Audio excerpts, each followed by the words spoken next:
Assalamualaikum warahmatullahi wabarakatuh. Apa kabar kalian? Semoga kalian selalu diberi kesehatan sehingga kalian dengan semangat bisa belajar bersama kembali dengan Ibu walaupun kondisinya sedang pandemi COVID-19 seperti ini. Pastinya kalian selalu ingat pesan Ibu yang sering didengungkan di televisi maupun dimanapun sosial media yang kalian ketahui. 3M, yaitu mencuci tangan dengan sabun, menjaga jarak, dan memakai masker tentunya. Pada kesempatan kali ini, Ibu akan menemani kalian belajar tentang kompetensi dasar menganalisis sumber daya manusia perusahaan. Nah, sebelumnya Ibu juga akan memberitahukan kalian dulu apa itu tujuan dari pembelajaran kali ini. Ya, tujuan pembelajaran kali ini itu setelah mempelajari dan menyelesaikan tugas, kalian mampu 1. Menjelaskan pengertian sumber daya manusia perusahaan. Yang kedua, menjelaskan manfaat sumber daya manusia dalam perusahaan. Yang ketiga, menganalisa perencanaan kebutuhan sumber daya manusia pada perusahaan, menganalisa permintaan sumber daya manusia, dan menganalisa pengelolaan sumber daya manusia. Nah, sekarang kita bahas satu persatu. Pengertian sumber daya manusia. Sumber daya manusia itu adalah kemampuan terpadu dari daya pikir dan daya fisik yang dimiliki individu. Perilaku dan sifatnya ditentukan oleh keturunan dan lingkungannya. Sedangkan prestasi kerjanya pastinya dimotivasi oleh keinginan untuk memenuhi kepuasannya atau memenuhi kebutuhannya.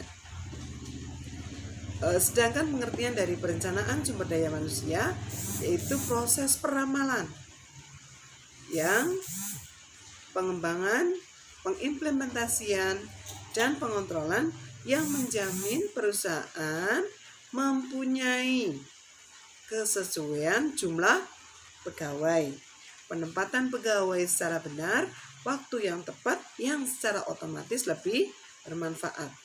Nah, selanjutnya kita akan bahas pada kendala perencanaan sumber daya manusia.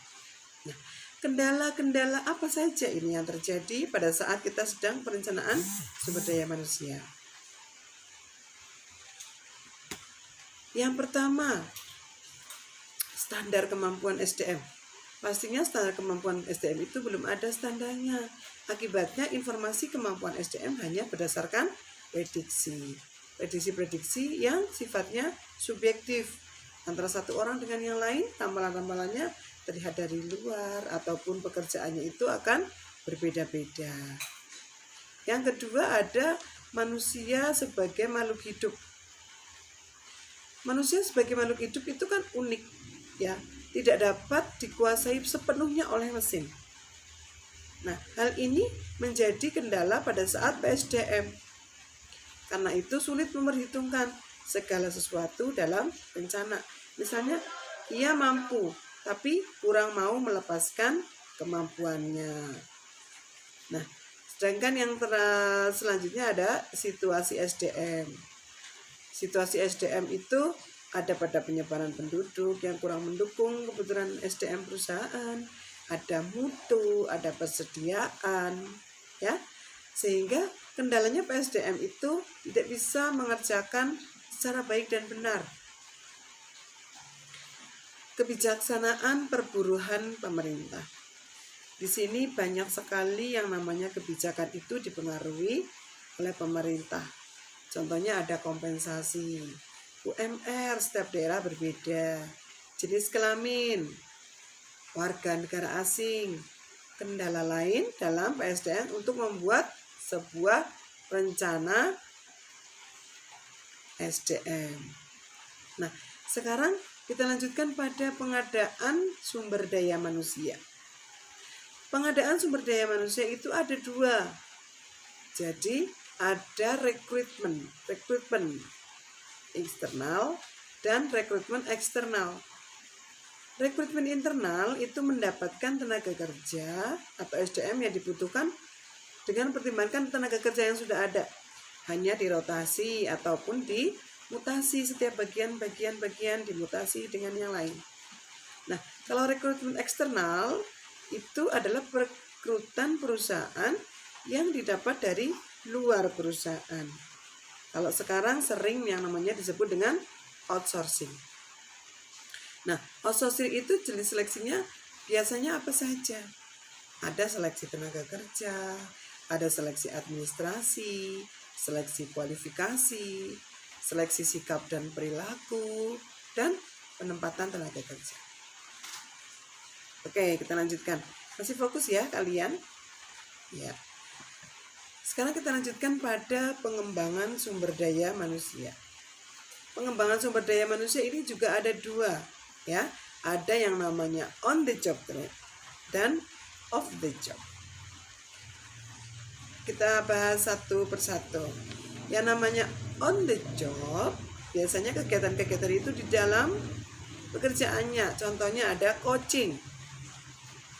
Coaching itu bimbingan dari atasan ke bawahan, mentoring, berbagai hal yang berkaitan dengan pekerjaan.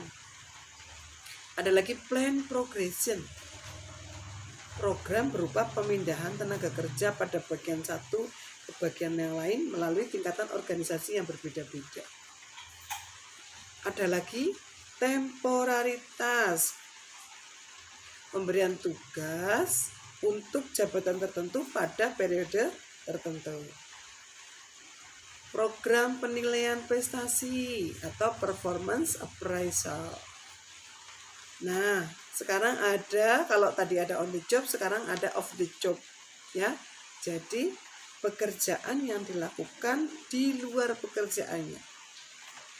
Contohnya ada executive development program, yaitu program yang diberikan ke manajer-manajer atau tenaga kerja yang dikirimkan untuk berpartisipasi di berbagai program khusus, ya, di luar perusahaan terkait dengan analisa kasus, simulasi, metode pembelajaran itu. Terus yang kedua ada laboratory training atau program yang ditujukan kepada tenaga kerja mengikuti program simulasi di dunia nyata. Nah, di sana ada role playing, ada simulasi, ya. Terus ada selanjutnya ada yang namanya organizational development program yang ditujukan kepada tenaga kerja dengan mengajak mereka berpikir mengenai bagaimana nih cara memajukan perusahaan mereka. Apa ya yang harus dilakukan oleh seorang karyawan supaya perusahaan kita maju. Nah, itu diajak berpikir seperti itu. Itu di luar pekerjaan. Terus ada pemeliharaan tenaga kerja. Pemeliharaan tenaga kerja itu ada yang namanya pemberian kompensasi dan ada yang namanya benefit. Kalau kompensasi itu penghargaan yang diberikan perusahaan atas balasan prestasi. Sedangkan kalau benefit, kompensasi yang diprogramkan tenaga kerja dengan tujuan supaya tenaga kerja itu tetap bekerja memberikan eksistensinya kepada perusahaan. Itu harapannya.